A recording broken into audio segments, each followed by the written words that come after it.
ये कहानी है एक ऐसे लड़के की जो कहीं दूर अपने माँ के साथ जंगल में रहा करता था। लेकिन एक दिन उसके बेटे के सामने एक बहुत ही खतरनाक डीमन आके उसकी माँ को उसके सामने ही मार देता है, जिससे उसे पता चलता है कि उसके अंदर एक डेविल की पावर है। और ये स्टोरी उसी लड़के की है जो कि अपनी माँ का बदला लेने के लिए उसी डीमन से लड़ जाता है।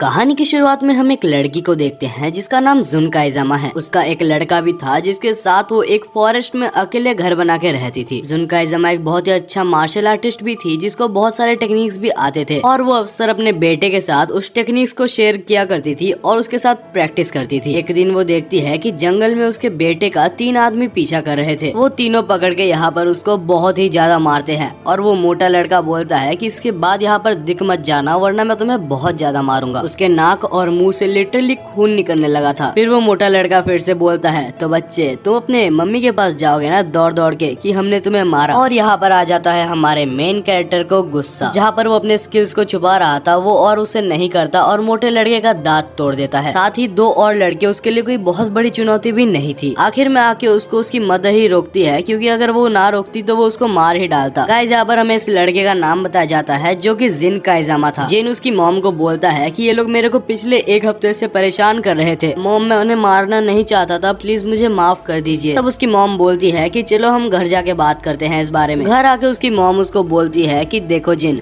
तुम यहाँ के रहने वाले नहीं हो, इस वजह से अपना गुस्से को कंट्रोल करना सीख लो, क्योंकि तुम ऐसे किसी के ऊपर भी हाथ नहीं उठा पाओगे। तुम्हें उन छोटे बच्चों पर हाथ उठाना नहीं चाहिए था। तुम इतने दिनों से मेरे से काइजामा सीख रहे हो लेकिन तुम आज हार चुके हो। जिन बोलता है कि नहीं मॉम, मैं उनसे जीत चुका था। उसकी मॉम बोलती है कि काइजामा का पहला रूल ये है कि अपने गुस्से में कंट्रोल रख के दूसरों को हार्म ना पहुंचाना। जिन बोलता है कि शायद आज मैं हार गया। फिर जिन की मॉम बोलती है मैं यहाँ पर इसलिए रह रही हूँ ताकि मैं दूसरों से डिटैच रहूँ और यहाँ पर खुद ट्रेन करके स्ट्रॉन्ग बनूं। साथ ही मैं तुम्हें भी यहाँ पर स्ट्रॉन्ग बनाना चाहती हूँ। इसके बाद जिन बोलता है कि मेरे पापा के बारे में मॉम आपने अभी तक मेरे को कुछ भी नहीं बताया। लेकिन फिर जुन बातों को घुमाते हुए बोलती है, जिन अपने स्टडीज पे जैसे फोकस करते हो वैसे ही मार्शल आर्टिस्ट पे भी फोकस किया करो। अगले सीन में हम यहाँ पर जिन और जुन को देखते हैं जो कि ट्रेनिंग करने के लिए गए होते हैं। ट्रेनिंग में जिन यहाँ पर उसकी मॉम के ऊपर एक अटैक करता है लेकिन वो आराम से उसको ब्लॉक कर देती है और उसके बाद बोलती है कि यहाँ पर सबसे पहला दुश्मन तुम खुद के हो, क्योंकि तुम्हें अपने ऊपर पहले विश्वास करना होगा ताकि तुम फाइट कर सको। इसके बाद जुन अपना एक स्पेशल अटैक करती है जिसमें वो हवा में उड़ के यहाँ पर जिन को मारने वाली थी, लेकिन फिर वो रुक जाती है और बोलती है ये है काइजामा का सबसे स्पेशल टेक्निक। जिन इस टेक्निक का नाम आनसुई रुई है। इसके बाद जिन उस टेक्निक को अप्लाई करने की कोशिश करता है लेकिन वो पूरी अच्छी तरीके से नहीं कर पाता। जहाँ जुन बोलती है कि बहुत अच्छा ट्राई किया लेकिन तुम्हें थोड़ा टाइम लगेगा ये सीखने में। ट्रेनिंग करते रहो जिन, तुम इसको जरूर मास्टर कर लोगे। अगले सीन में हम देखते हैं जुन को जो कि खाना बना रही होती है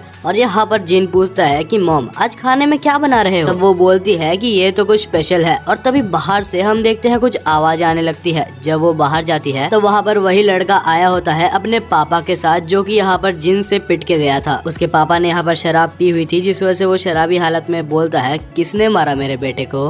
मरना है तेरे को मरने से डर नहीं लगता। और उसके बाद वो कांच का बोतल को फोड़ देता है और उसके ऊपर अटैक करने जाता है। जहाँ पर जिन उसको मारने वाला होता है उससे पहले ही उसकी मॉम यहाँ पर उसको एक ही फाइट में दूर कर देती है। उसके बाद उसकी मॉम बोलती है कि ठीक है आप यहाँ से अब जा सकते हैं। अगले सीन में फिर से दोनों ही घर में बैठे होते हैं जहाँ पर वो बोलती है कि जिन ये मत भूलना कि तुम एक काइजामा हो और तुम्हें अपने गुस्से पे कंट्रोल रखना होगा वरना तुम हार जाओगे। ये हमेशा याद रखना कि अगर तुम गुस्से पे कंट्रोल रखोगे तो तुम्हारी जीत होने की चांसेस ज्यादा है। ये सब वो जिन को समझा ही रही होती है कि बाहर से एक बहुत ही अजीब सा आवाज आता है। जुन सबसे पहले जाके सारे घर के पर्दों को बंद कर देती है। जिन बोलता है मॉम डरने की कोई बात नहीं है, शायद एक जंगली जानवर होगा। तब जिन की मॉम बोलती है नहीं ये एक डीमन है। हम देखते हैं बाहर एक बहुत ही खतरनाक डीमन आ चुका था। जिन मेरी बात ध्यान से सुनो, मैं उससे लड़ने के लिए जा रही हूँ और अगर बाय चांस मुझे कुछ भी हो जाता है तो तुम घबराना मत और बाहर मत आना और अपने ग्रैंडफादर याची मिसियामा के पास चले जाना। इसके बाद जुन यहाँ पर डीमन से लड़ने के लिए बाहर चले जाती है जहाँ पर उन दोनों के बीच में बहुत ही घमासान फाइट होता है। एक मॉर्टल बीइंग होने के बावजूद डीमन को यहाँ पर जुन बहुत ही अच्छा टक्कर दे रही थी, लेकिन फिर यहाँ पर वो डीमन डोमिनेट कर लेता है और उसके बाद यहाँ पर जुन का गला पकड़ लेता है। जिन घर के अंदर बैठ के ये सब सह रहा होता है, लेकिन वो और सह नहीं पाता कि वो उसकी माँ को अपने सामने खो दे। फिर जिन यहाँ पर बाहर चले जाता है और वो डीमन के ऊपर हमला करने की कोशिश करता है, लेकिन मानो उसके अटैक्स डीमन के ऊपर बिल्कुल बेअसर थे। वो डीमन एक ही अटैक में जिन को बेहोश कर देता है और बहुत ही दूर फेंकता है, और उसके बाद जुन को छोड़ के जिन को मारने के लिए वो डीमन चले जाता है। और तब हम देखते हैं कि जिन को बचाने के लिए जुन अपनी कुर्बानी दे के उसके ऊपर अटैक करने के लिए जाती है, लेकिन ये डीमन कुछ ज्यादा ही पावरफुल निकलता है और उसके अटैक्स यहाँ पर उसके ऊपर कोई असर नहीं करते, और वो डीमन यहाँ पर उनके छोटे से घर के ऊपर भी आग लगा देता है। जुन देखती है कि उसके घर के सिलेंडर में से थोड़ा थोड़ा करके गैस लीक हो रहा था, और कोई रास्ता ना देख के यहाँ पर जुन अपने आखिरी सांस तक उसके साथ फाइट करती है और उसको सिलेंडर के पास तक ले जाती है और जाके बोलती है, जिन मैं तुमसे हमेशा से प्यार करती थी, मैं बस इस दुनिया से जा रही हूँ, लेकिन जिन मैं तुम्हारे ऊपर हमेशा नजर रखूंगी। और फिर वो उस डीमन को लेके एक साथ उस घर को ब्लास्ट कर देती है, जिससे ये दोनों ही यहाँ पर मर जाते हैं। जब तक जिन को होश आता है बहुत लेट हो चुका था। जिन अपने माँ के जले हुए कपड़े नीचे पड़े हुए देखता है, जिससे वो समझ जाता है कि उसकी माँ अभी इस दुनिया में और नहीं है। इसके बाद इस चीज को एक्सेप्ट करते हुए वो बहुत ज्यादा रो रहा था। उसकी मॉम के साथ उसकी एक लास्ट फोटो भी उसके पास थी। उसके मॉम के कहे अनुसार वो अपने ग्रैंडफादर के पास चले जाता है। उसके ग्रैंडफादर मिशियामी कंपनी के ओनर थे। जब जिन यहाँ पर उस कंपनी के अंदर उसके ग्रैंडफादर के साथ घुस रहा था, तब उसके बॉडीगार्ड जिन को रोक लेते हैं। वो बॉडीगार्ड बोलता है, बच्चे तुम यहाँ पर कैसे आ गए? बिना परमिशन के तुम इस कंपनी के अंदर नहीं जा सकते। जिन बोलता है, शायद तुम्हें पता नहीं, याची मिशियामा मेरे ग्रैंडफादर है और मेरा नाम जिन काइजामा है। इसके बाद जिन को अपने ग्रैंडफादर के पास ले जाया जाता है और उसके ग्रैंडफादर पहली बार जिन को देख रहे थे। अच्छा तो ये है जिन काइजामा, मेरे साथ फाइट करो जल्दी। जिन को समझ नहीं पाता कि उसके ग्रैंडफादर उसको पानी पिलाने से पहले उससे फाइट करने के लिए बोल रहे हैं।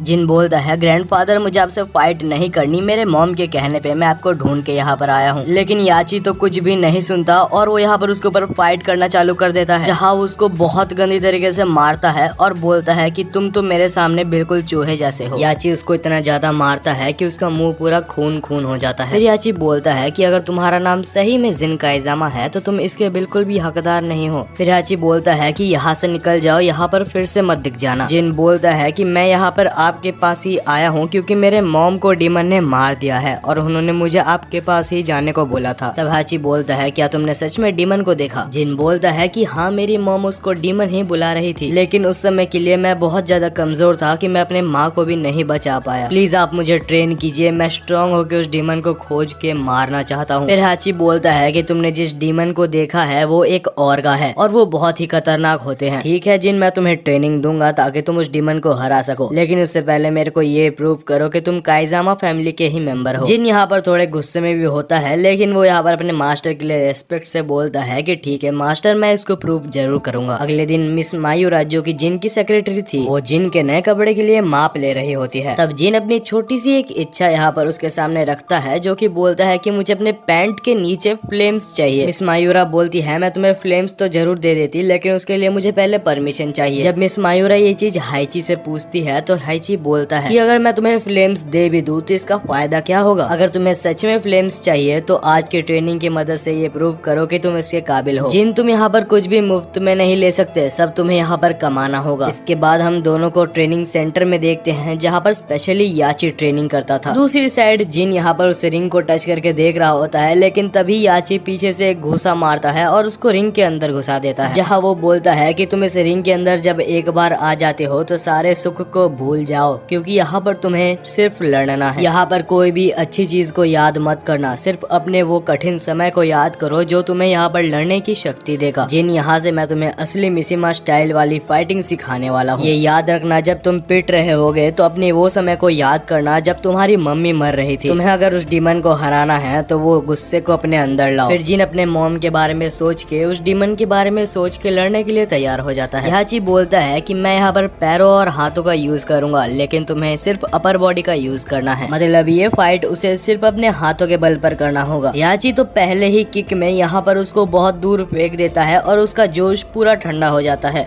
याची बोलता है कि ये समझो ये तुम्हारे अपर बॉडी का ट्रेनिंग हो रहा है। जब तुम्हारा अपर बॉडी बिल्कुल परफेक्ट हो जाएगा तो फिर मैं लोअर बॉडी में आऊंगा, और जब तुम दोनों में ही मास्टरी हासिल कर लोगे तब मैं इसको कंबाइन करके मिशिमा स्टाइल टेक्निक को बनाऊंगा। इसके बाद वो थोड़ा मोटिवेट करता है और जिन फिर से मोटिवेट होकर लड़ने के लिए तैयार हो जाता है। और इसके बाद जिन जी तोड़ मेहनत करता है। आखिर में वो इतना ज्यादा मेहनत कर लेता है कि वो नीचे गिर जाता है। तब हाइची आता है और बोलता है बहुत अच्छे, लेकिन तुम्हें और मेहनत करनी होगी, और उसको एक ईटा दिखाता है और बोलता है कि इसको तोड़ के दिखाओ। जहाँ पर जिन कोशिश तो करता है लेकिन उसका हाथ जरूर दुख जाता है। जहाँ हाइची तो उसको एक ही बार में तोड़ देता है, और ट्विस्ट ये है कि वो एक ईटा नहीं, एक ही बार में 5 ईटा तोड़ देता है। फिर वो जिन को बोलता है कि आज के ट्रेनिंग पे जैसे फोकस किया हर दिन वैसे ही फोकस करना, और उसका आज का ट्रेनिंग यहीं पर खत्म हो जाता है। फिर हाइची बोलता है कि आज हमारा एक डिनर मीटिंग है तो तुम उसको जरूर से अटेंड करने वाले हो, जिस वजह से फ्रेश होके मेरे पास आ जाना। इसके बाद हम यहाँ पर दोनों को ही डिनर टेबल में देखते हैं, जहाँ पर हाइची बोलता है कि मैं यहाँ पर एक जन के साथ बात करूंगा। उस बिजनेस मीटिंग में तुम तब तक कुछ नहीं बोलोगे जब तक मैं तुम्हें कुछ ना बोलूं। बाकी जो भी तुम्हें कुछ हेल्दी खाना है वो तुम ऑर्डर कर सकते हो। इसके बाद हम देखते हैं कि उनका बिजनेसमैन यहाँ पर आ जाता है, जो कि बोलता है कि इस पेंडेंट को खोजने में मेरे को बहुत पैसा लगा है, और वो ये सब यहाँ पर झूठ बोल रहा होता है और डील के हिसाब से वो ज्यादा पैसा मांग रहा था। जब हाइची बोलता है कि डील के हिसाब से तुम बहुत ज्यादा पैसा मांग रहे हो, हम तुम्हें कोई भी एक्स्ट्रा पैसा नहीं देंगे। तब वो सेलर बोलता है कि ठीक है, मैं कोई और बायर खोज लूंगा। तब हाइची जिन को बोलता है कि जाओ और उससे वो पेंडेंट छीन लो और उसको दिखाओ कि हमारा बात ना मानने से या फिर डील तोड़ने से क्या होता है। जहाँ वो सेलर बोलता है तो अभी मेरे से एक बच्चा लड़ने वाला है, और वो यहाँ पर एक चाकू को उठा लेता है। वो जिन को एक नॉर्मल सा बच्चा समझ रहा था, लेकिन हम देखते हैं कि जिन भी यहाँ पर ठीक है बोल के उसे फाइट करने के लिए रेडी हो जाता है। और अब इन दोनों के बीच में लड़ाई चालू हो चुकी है, जहाँ पर वो शख्स पहले चाकू से यहाँ पर जिन का हाथ को काट देता है, और तब जिन यहाँ पर उसको मार के उसका हाथ ही तोड़ देता है, और इसके बाद वो एक ही फाइट में उसको बेहोश करके उसको फिनिश कर देता है। जहाँ हाइची उसको देख के इम्प्रेस होता है और बोलता है बहुत अच्छे काम किया, लगता है ट्रेनिंग का फायदा तो हुआ है। और इसके बाद यहाँ पर हाइची जिन के गलतियां को भी बताता है, जहाँ पर वो बोलता है कि तुम उसको फिनिश तो कर चुके थे, लेकिन तुम्हारे अंदर बहुत नर्वसनेस था, जो कि एक फाइटर का सबसे वीक पॉइंट होता है। इस चीज को लेके कल तुम मेरे साथ काम करोगे। अब दूसरा दिन आ जाता है, जहाँ पर जिन के दूसरे दिन की ट्रेनिंग चालू हो जाती है। उससे पहले हम हाइची को यहाँ पर अपने ऑफिस में काम करते हुए देखते हैं, जो कि मिस मायूरा को बोलता है हमारे साइंटिस्ट को बोलो कि इस पेंडेंट में से जितना इन्फॉर्मेशन हो सके वो निकाल के मुझको दे। और तब हम देखते हैं कि यहाँ पर हाइची को एक मेल भी आया होता है, जो कि एक फाइटिंग टूर्नामेंट के बारे में था। अब हम फिर से डे 2 में दोनों की ट्रेनिंग को देखते हैं, जहाँ जिन फिर से अपने ग्रैंडफादर के साथ फाइटिंग कर रहा था, जहाँ पर वो बार बार मार खा रहा था, लेकिन इस बार वो उठ के फिर से फाइट करने के लिए रेडी था। जिन यहाँ पर हर तरह की ट्रेनिंग कर रहा था अपने ग्रैंडफादर के कहने पे। वो अपने हाथों को भी मजबूत करता है, पैरों को भी मजबूत करता है। जब भी जिन को डिमोटिवेट फील होता था तो वो सोचता था कि उसकी मॉम कैसे उस डीमन के हाथों मारी गई थी। उसके ग्रैंडफादर उसको स्कूल भी भेजा करते थे ताकि उसका माइंड उतना ज्यादा भी ना बिगड़ जाए। यहाँ पर जिन का एक दोस्त भी बन गया था जिसका नाम होरैंग था। जब उसके ग्रैंडफादर बिजी होते थे तो उसके साथ वो फाइटिंग किया करता था। बहुत महीनों की इंटेंस ट्रेनिंग के बाद यहाँ पर हम देखते हैं जिन की बॉडी को, जो कि बहुत ही अच्छी बन चुकी थी। साथ ही यहाँ पर जिन को अपनी मनचाही पैंट भी मिल चुकी थी जिसमें फ्लेम्स भी थी। आखिरी में हम देखते हैं उसके ग्रैंडफादर को, जो कि बोलते हैं जिन तुम सही में अभी बहुत काबिल बन चुके हो, तो क्यों ना आज अपनी पूरी पावर से आमना सामना करें। दोनों के बीच में एक इंटेंस फाइट चालू हो जाती है, जहाँ पर जिन बहुत ही अच्छा टक्कर दे रहा होता है, लेकिन उसके ग्रैंडफादर अभी तक पूरी पावर यूज ही नहीं कर रहे थे, फिर भी वो उसको अच्छे से कंट्रोल कर ले रहे थे। जहाँ पर हाइची उसको चिढ़ाता है और बोलता है तुम अभी भी कमजोर हो। और कमजोर सुन के उसकी आंखें लाल कलर की चमकने लगती है, और लाल कलर की ये उसकी आंखें चमक रही है ये जिन को खुद भी नहीं पता था। लेकिन वो लाल आंख के आते साथ ही उसकी फाइटिंग स्टाइल में बहुत चेंजेस आ चुके थे। उसकी स्पीड, उसकी पावर और उसकी फाइटिंग स्टाइल पूरी तरीके से बदल चुकी थी। उसकी स्पीड इतनी ज्यादा बढ़ जाती है कि अभी तक उसके ग्रैंडफादर जो कि मजे में उसको ले रहे थे उसको अभी कंट्रोल भी नहीं कर पा रहे। और आखिर में अपने एक लाइटनिंग स्ट्राइक के साथ वो अपने ग्रैंडफादर को हरा देता है। याची यहाँ पर जिन को देखता है और हंसता है, फिर बोलता है कि बहुत बढ़िया जिन, तुमने आखिरकार उसको अनलॉक कर ही लिया। फिर वो उसके सेक्रेटरी को बोलता है कि अभी जिन को वहाँ पर भेजने के लिए तैयार कर दो। यहाँ पर हाइची उस ही टूर्नामेंट के बारे में बात कर रहा होता है जहाँ पर इससे पहले उसने बात की हुई थी, और इस टूर्नामेंट का नाम होता है king of the iron fist. अगले सीन में हम जिन को देखते हैं प्लेन में, जो कि उसी टूर्नामेंट के लिए निकला होता है। प्लेन में बैठे बैठे वो अपने डैड के बारे में रिसर्च कर रहा होता है, लेकिन सारे वेबसाइट्स में बस इतना ही लिखा हुआ था कि जिन काइजामा के फादर मर चुके हैं, लेकिन उसका रियल रीजन कहीं पर भी मेंशन नहीं था। फिर जिन का प्लेन यहाँ पर लैंड हो जाता है और वो फाइनली यहाँ से निकल जाता है। अब एयरपोर्ट पे जिन की सेक्रेटरी मिस मायूरा उसका वेलकम करती है और जिन को बोलती है जब तुम वहाँ पर पहुँच जाओगे तो अपनी सेफ्टी के लिए बस ये मत बोलना कि तुम हाची मिशियामा के ग्रैंडसन हो। जिन इस बारे में ज्यादा नहीं जानता था, लेकिन वो मान लेता है। तब पीछे यहाँ पर जिन का दोस्त होरैंग आ जाता है और बोलता है क्या इस नूबड़े से मुझको फाइट करना पड़ेगा। बाय द वे यहाँ पर जिन काइजामा बिल्कुल हयातो जैसा दिख रहा है, जिसको लगता है कमेंट करके जरूर बताना। और यहाँ पर कुछ और लोग हमें दिखाए जाते हैं जिनका नाम मैं आपको बताता हूँ। कोने वाली लड़की का नाम जूलिया चैन है और बीच वाले लड़के का नाम जॉन फिनिक्स है, और आखिर में एक लड़की जो बिल्कुल इंटरेस्टेड नहीं थी उसका नाम है नीना ओलिया। फिर सब बैठ के यहाँ पर कार में जाने लगते हैं जहाँ पर जिन फिर से अपने पापा के बारे में रिसर्च कर रहा था। रिसर्च करते करते यहाँ पर उसको एक वीडियो फुटेज अचानक से दिख जाता है जिसका नाम था king of the iron fist. उस वीडियो में एक बंदा काजुआ और साथ ही में हाइची का फाइट चल रहा था, और वो फाइट सच में बहुत ही इंटेंस चल रही थी। जिन काइजामा के साइड में बैठ के होरैंग भी वो वीडियो को देख रहा होता है जहाँ पर वो बोलता है ये तो काजुआ है जो कि king of the iron fist का सबसे होनहार चैंपियन था। जब जिन उस बारे में और ज्यादा पूछता है तो उसे पता चलता है कि काजुआ एक अनडिफिटेड एनिमी था जिसको कोई भी हरा नहीं पाता था। बस इकलौता पॉल फिनिक्स जो हमारे सामने बैठा है वो उसको हराने के करीब था। काजुआ का पावर कोई भी डीमन से कम नहीं था। इसके बाद उसे ये भी पता चलता है कि टूर्नामेंट के बाद काजुआ को हाइची ने गोली मार दी थी। ये चीज सुन के जिन तो बिल्कुल ही चौंक गया था, और इसके बाद जिन की सेक्रेटरी मिस मायूरा सबका ध्यान भटका के बोलती है बाहर का सीन एंजॉय करो।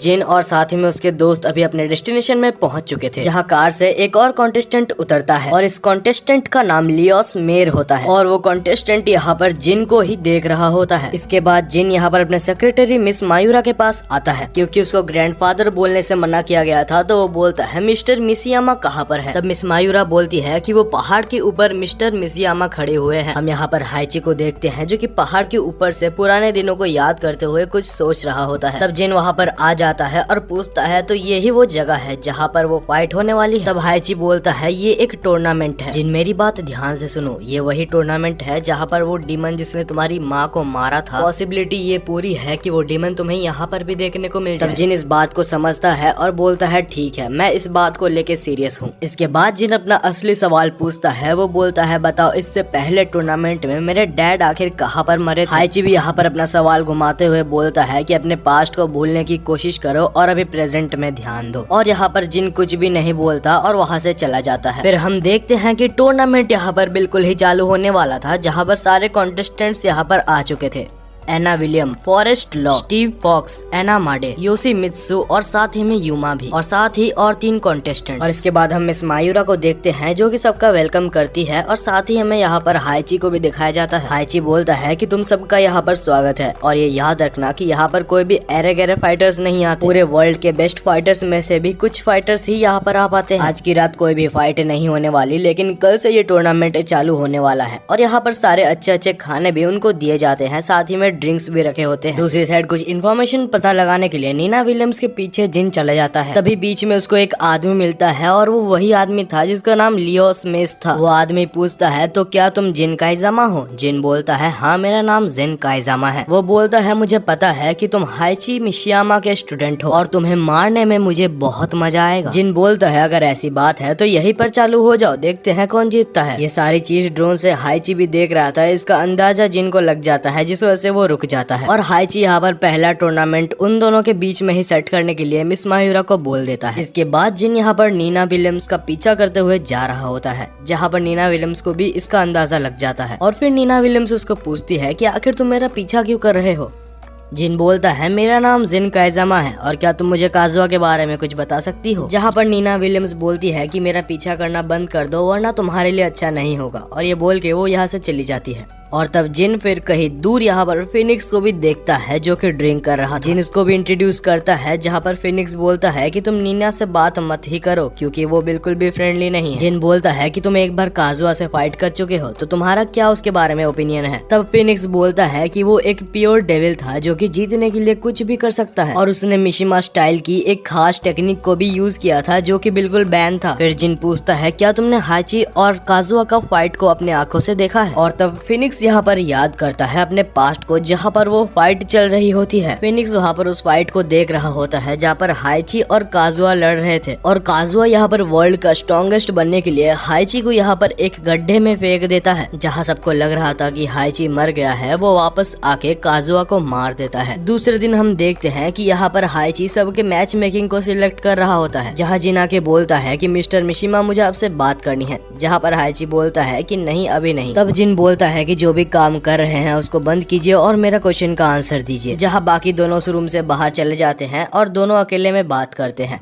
जिन पूछता है कि क्या आपने मेरे फादर को मारा था। हाइची आंसर देता है कि तुम्हारे डैड यहाँ पर एक प्योर डेविल बन चुके थे और उसका जिंदा रहना एक वार्निंग से कम नहीं था। एक्चुअली उसमें एक डेविल बिलोंग करता था और जब भी वो कमजोर होता था वो डेविल उसको पावर देता था। ये चीज मुझे बाद में समझ आई और तुम इस चीजों के बारे में सोचना बंद कर दो क्योंकि तुम्हें अपनी पावर को इंक्रीज करना है, ना कि तुम्हारी पापा। दूसरी साइड हम हाइची को देखते हैं जो कि मिस मायूरा के साथ यहाँ पर एक प्लान बना रहा होता है, जो कि बोलता है कि मैं जिन को बस एक चारे की तरह यूज कर रहा हूँ ताकि मैं ओर्गा को पकड़ पाऊँ। वो आखिर हारे या जीते मुझे उससे कोई फर्क नहीं पड़ता। हाइची को यहाँ पर ओर्गा के पावर्स के बारे में जानना होता है ताकि वो जान सके कि आखिर उसके बेटे को यहाँ पर ओर्गा ने पोजेस कैसे किया था। दूसरी साइड हम जिन को देखते हैं जब वो स्कूल जा रहा था तो उसकी एक दोस्त थी जिसका नाम सायु था। एक दिन यहाँ पर जिन बैठ के मेडिटेशन कर रहा होता है जब सायु वहाँ पर पहुँचती है और बोलती है कि तुम्हारा कुछ देर में मैच है तो तुम यहाँ पर मेडिटेशन क्यों कर रहे हो। जिन बोलता है कि बस ऐसे ही मेरा स्ट्रेस रिलीव करने के लिए। सायु बोलती है कि तुम्हारा पहला ओपोनेंट जो है वो एक कुंफू मास्टर है तो थोड़ा सा बच के रहना। इसके बाद हम डायरेक्ट यहाँ पर टूर्नामेंट वाले स्टेज में देखते हैं जहाँ पर सबका स्वागत होता है। मायूरा बोलती है कि सबका स्वागत है टूर्नामेंट ऑफ आयरन फिस्ट में, जहाँ पर पहला टूर्नामेंट होने वाला है लियोस मेस वर्सेस जेन काइजामा। तो क्या तुम दोनों ही फाइट के लिए रेडी हो। दोनों ही यहाँ पर रेफरी को हाँ बोलते हैं और फाइट स्टार्ट हो जाती है, जहाँ दोनों में बहुत ही अच्छी फाइट हमें देखने के लिए मिल रही थी। लेकिन क्योंकि वो एक कुंफू मास्टर था तो उसके पास बहुत सारी टेक्निक्स थी, वो उसको अलग अलग कुंफू टेक्निक्स से डोमिनेट करने लगा था। जेन अपना हौसला खो ही रहा था कि तब वो याद करता है कि आखिर उसकी माँ उस डीमन से कैसे मारी गई थी और अभी उसको जीतना ही होगा ताकि वो उस डीमन से बदला ले सके। और फिर जिन उठ खड़ा होता है और यहाँ पर वो इस बार अच्छी टक्कर उसको दे रहा होता है, जहाँ जिन के एक ही पंच में वो नीचे गिर जाता है। जिन बोलता है कि हार मान लो क्योंकि तुम मुझसे नहीं जीत सकते। अचानक से वो उठ के जिन को दूर फेंक देता है, लेकिन जिन फिर कम बैक करके उसकी हड्डी तोड़ देता है और फिर उसकी हड्डी टूट गई थी जिस वजह से वो लड़ नहीं पाता। फिर हम जिन को अपने रेस्ट रूम में देखते हैं। तभी यहाँ पर होरैंग भी आ जाता है और यहाँ पर दोनों किंग ऑफ आयरन फिस्ट के बारे में बात कर रहे होते हैं। दूसरी साइड यहाँ पर सबका मैच हो रहा होता है, जहाँ पर से विनर्स का नाम होता है एना विलियम, जूनिया चैन और लास्ट विनर होता है खेंग। अब इसके बाद जिन अपने टूर्नामेंट में जाता है जहाँ पर उसकी दोस्त सायु और साथ ही जूनिया चैन का मैच होने वाला था। जिन उसको गुड लक बोलता है और यहाँ पर दोनों के बीच में टूर्नामेंट चालू हो जाता है। जूनिया चैन यहाँ पर एक बहुत ही प्रोफेशनल किलर होती है जिस वजह से सायु यहाँ पर पहले हारने लगती है। जिन उसको देख परेशान हो ही रहा होता है कि तभी हाइची बोलता है चिंता मत करो, वो एक हाई स्कूल स्टूडेंट है लेकिन उसके अंदर बहुत दिमाग है। वो पहले अपने ओपोनेंट्स को ऑब्जर्व करती है और उसके बाद उनको मारती है, जहाँ सायु ऊपर जंप करती है और उसके ऊपर चढ़ जाती है, जहाँ पर वो उसे आसानी से नॉकआउट कर देती है। इतने प्रोफेशनल किलर को इतनी आसानी से मारता हुए देख यहाँ पर जिन भी चौंक जाता है और बोलता है कि सायु को जितना स्ट्रॉन्ग मैंने सोचा था वो उससे कहीं ज्यादा स्ट्रॉन्ग है। उसी रात जिन लियोरी स्मिथ के कमरे में जाता है और जाके पूछता है कि आखिर तुम्हारा पैर कैसा है। वो जवाब देता है हाइची का स्लेव कब से दूसरों की परवाह करने लगा। जिन बोलता है मैं कोई उसका नौकर नहीं हूँ, मैंने बस हाइची से अपना फाइटिंग स्टाइल सीखा है। तब वो बोलता है कि हाइची कोई भी अच्छा आदमी नहीं है, वो सबको इस्तेमाल करता है ताकि वो आगे बढ़ सके। हाइची ने मेरे माता पिता को मार डाला जिस वजह से मैं अनाथ बन चुका हूँ। तभी पीछे हाइची आ जाता है और बोलता है जिन ये सब फालतू चीजें छोड़ो और अपने प्रैक्टिस में ध्यान दो। जिन को वहाँ से जाने के लिए बोल देता है और वो ये भी बोलता है कि ओर्गा अभी किसी भी वक्त आ सकता है जिस वजह से तैयार रहना। टूर्नामेंट का अगला फाइट यहाँ पर जिन और उसके दोस्त होरैंग के बीच में होने वाला था। दोनों ही रेफरी को हाँ बोलते हैं और दोनों की फाइट यहाँ पर चालू हो चुकी, जहाँ पहले होरैंग जिन के ऊपर भारी पड़ रहा था क्योंकि उसकी स्टाइल थोड़ी सी अलग थी, जहाँ पर जिन बहुत ही दूर जाके गिरता है, लेकिन फिर वो सोचता है अगर अभी वो हार गया तो आखिर वो डीमन को कैसे हराएगा। अचानक जिन की आंख लाल हो जाती है और उसके बाद उसकी मूवमेंट स्पीड भी बढ़ जाती है और वो एक ही लाइटनिंग पंच के साथ यहाँ पर होरैंग को हरा देता है। जिन की रेड आई के ऊपर अभी तक उसका कंट्रोल नहीं था, जिस वजह से वो यहाँ पर होरैंग को जान से मारने वाला था, लेकिन फिर वो उसको कंट्रोल कर लेता है और होरैंग से माफी मांगता है और बोलता है इसके बाद वो उसे पार्टी देगा। उस रात उसके बाद बाकी सब मजाक करके सो जाते हैं। अगले दिन टूर्नामेंट में यहाँ पर सायू और साथ ही में उस शेर जिसका नाम किंग था उसकी फाइट होने वाली थी, जहाँ हम देखते हैं कि किंग सायू के ऊपर डोमिनेट कर रहा था, लेकिन सायू भी अच्छा खासा लड़ रही थी। लेकिन इस बार किंग सायू को पीछे से पकड़ के नॉकआउट कर देता है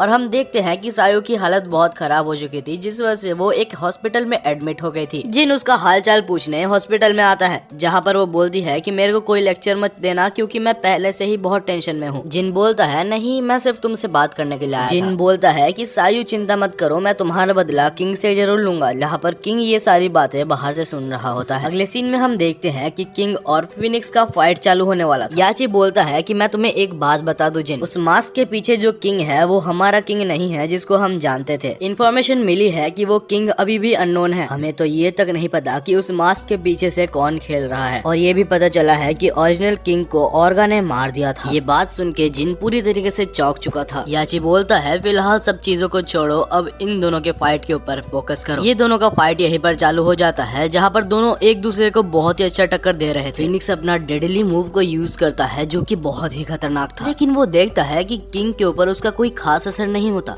फिनिक्स उसको देख के चौंक गया था। वो सोचता है आखिर ये कौन है जिसने मेरे स्ट्रॉन्गेस्ट मूव को सह लिया। तभी अचानक से किंग फिनिक्स को पकड़ता है और एक बहुत ऊंचा जंप लगाता है और उसको सीधा नीचे आके नॉकआउट कर देता है। याची बोलता है जिन तुम्हें अपना फाइनल ओपोनेंट मिल चुका है। दूसरी साइड हम देखते हैं याची को, जो कि एक डॉक्टर के साथ बात कर रहा था, और वो डॉक्टर वही डॉक्टर है जो कि पेंडेंट के बारे में रिसर्च कर रहा होता है। याची बोलता है तो ऑर्गा का पकड़ने का जाल तुम्हारे पास रेडी है ना? डॉक्टर बोलता है कि वो सब तो ठीक है, लेकिन अगर जिन का रेड आई अभी भी एक्टिवेट नहीं हुआ तो ऑर्गा का आने का कोई चांस नहीं है। याची ठीक है बोलता है, और हम देखते हैं अगले दिन यहाँ पर लास्ट टूर्नामेंट चालू हो जाता है। रेफरी बोलता है तो king of the iron fist का लास्ट मैच चालू होने वाला है, जहाँ पर सब लोग अपनी पोजीशन ले लेते हैं ताकि वो आराम से इस फाइट को देख सके। दोनों के ही पास अपने यूनिक स्टाइल्स है जिससे वो ये मैच को आराम से जीत सकते हैं। मैच शुरू होते साथ किंग वही टेक्निक को यूज करता है जो टेक्निक उसने फिनिक्स के ऊपर किया था, लेकिन जिन टाइम से उसके पकड़ से बच जाता है। लेकिन फिर हम किंग को देखते हैं जो कि आराम से यहाँ पर जिन को बहुत ही दूर फेंक देता है और उसको मारे जा रहा था। तो फिनिक्स बोलता है तुम्हें ये करना होगा। साथ ही उसके सारे दोस्त बोलते हैं जिन तुम उठ जाओ, अगर हम नहीं जीत पाया तो हमें बस तुम्हें ही इस मैच का विनर देखना है। तभी जिन उसी टाइम को याद करता है जब वो वीक हुआ करता था और वो कभी भी अपने माँ को उस डीमन से नहीं बचा सकता था, लेकिन अभी इस टाइम पे वो इतना ज्यादा वीक नहीं है कि वो ऐसे ही हार मान ले। अचानक से जिन का यहाँ पर रेड आई एक्टिवेट हो जाता है और वो अपने पावर्स के साथ बहुत ही आसानी से यहाँ पर डोमिनेट कर लेता है, जहाँ फाइनली रेफरी इस मैच का विनर जिन काइजामा को घोषित कर देते। जहाँ पर उसके दोस्त जिन के लिए बहुत ही खुश थे। याची बिल्कुल गुस्सा हो चुका था क्योंकि इन सब के पीछे उसका मकसद था कि वो ऑर्गा को पकड़ पाए। जिन किंग को बोलता है कि इस मैच से मैंने जितने भी पैसे जीते हैं सब तुम रख लेना, क्योंकि मुझे पैसों की कोई जरूरत नहीं है। दूसरी तरफ यहाँ पर वो जब जा रहा होता है तभी उसके सामने याची आ जाता है और बोलता है जिन अभी भी तुम्हारा टूर्नामेंट खत्म नहीं हुआ, तुम्हें अभी मुझे हराना है, उसके बाद ही तुम इस टूर्नामेंट को जीतोगे। और तभी हमारा एक और मैच चालू होता है, जिन काइजामा वर्सेस हाजी मिशियामा। जो पेंडेंट हाइची के पास है वो जब चमकेगा इसका मतलब कि ऑर्गा यहाँ पर आने वाला है, और बस उसी को करने के लिए हाइची यहाँ पर जिन से लड़ रहा है। याची डीमन ऑर्गा को कैद करके उसके सारे पावर्स को अपने अंदर लेना चाहता था। याची यहाँ पर जिन को गुस्सा दिलाने के लिए बोलता है कि मैंने ही ऑर्गा को बनाया है और मैंने उसे ऑर्डर दिया था ताकि वो तुम्हारे मॉम को मारे। ये सब सुन के जिन का फिर से रेड आई एक्टिवेट हो जाता है जो कि बिल्कुल उसके पापा की तरह लग रहा था। जिन बोलता है कि याची तुमने अभी ये सब बता के मुझे तुम्हारी जिंदगी की सबसे बड़ी गलती की है, और अगर तुम यहाँ से जिंदा चले गए तो मेरा नाम बदल देना। दोनों की ही फाइट यहाँ पर चालू हो चुकी थी, जहाँ पर जिन आराम से पहले हाइची को बहुत ही दूर फेंक देता है। उसके बाद जिन यहाँ पर उसके ऊपर चढ़ के उसे इतना मारता है कि हाइची लगभग बेहोश होने वाला था। लेकिन तभी अचानक से हाइची उठ जाता है और बोलता है तुम्हें लगता है मैं इतनी जल्दी मर जाऊंगा। फिर से दोनों के बीच में यहाँ पर फाइट होने लगती है, जहाँ पर इस बार हाइची जिन के ऊपर भारी पड़ रहा था और हाइची इस बार उसको दूर फेंक देता है, जहाँ जिन बेहोश हो जाता है। सबको लग रहा था कि जिन यहाँ पर हार चुका है, लेकिन जिन यहाँ पर बेहोश होके अपनी मॉम के बारे में याद कर रहा था, उसकी ट्रेनिंग के बारे में याद कर रहा था।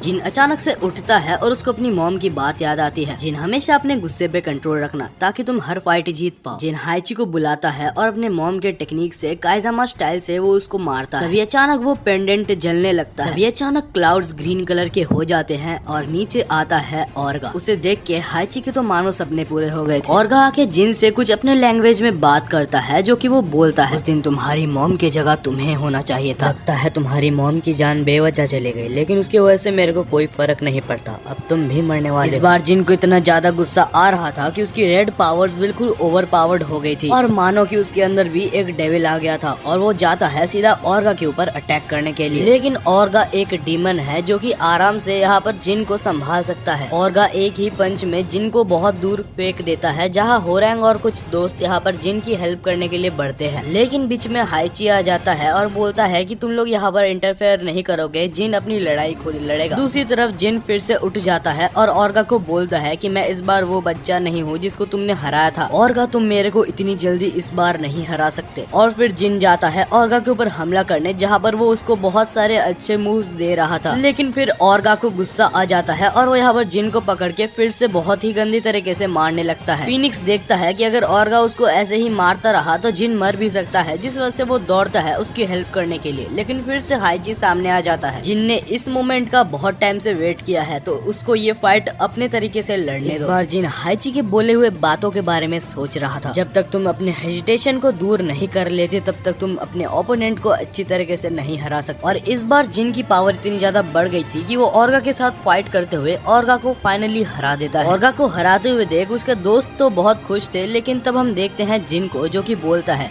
कि हाइची आपसे मेरा अभी से कोई भी रिलेशन नहीं है, मेरा रिवेंज पूरा हो चुका है और आप अभी मेरे कोई भी नहीं लगते। हाइची बोलता है कि अगर मैं नहीं होता तो तुम इसको पकड़ भी नहीं पाते। जिन ये भी बोलता है कि अगर आप बहुत अच्छे आदमी होते तो आज मेरे माता पिता भी जिंदा होते। हाइची जब फाइनली ऑर्गा को कैद करने वाला था तभी यहाँ पर अचानक से ऑर्गा का शरीर ग्रीन कलर में चमकने लगता है और कुछ ही देर में हम ऑर्गा को देखते हैं जो कि हवा में होता है और उसका एक नया ही रूप हमें दिखाया जाता है। इस फॉर्म का नाम ट्रू ऑर्गा था और उसके सांप जैसे दांत भी थे, साथ ही सांप जैसे उसके हाथ भी थे। ऑर्गा से ये फॉर्म लगभग 2 से 3 गुना ज्यादा स्ट्रॉन्ग। ट्रू ऑर्गा यहाँ पर बहुत ही गुस्सा होता है और जिन के ऊपर हमला करता है। जिन को वो हमला हिट हो जाती है और वो बेहोश हो जाता है, जहाँ उसकी हेल्प करने के लिए उसके सारे दोस्त उसके ऊपर हमला करने लगते हैं।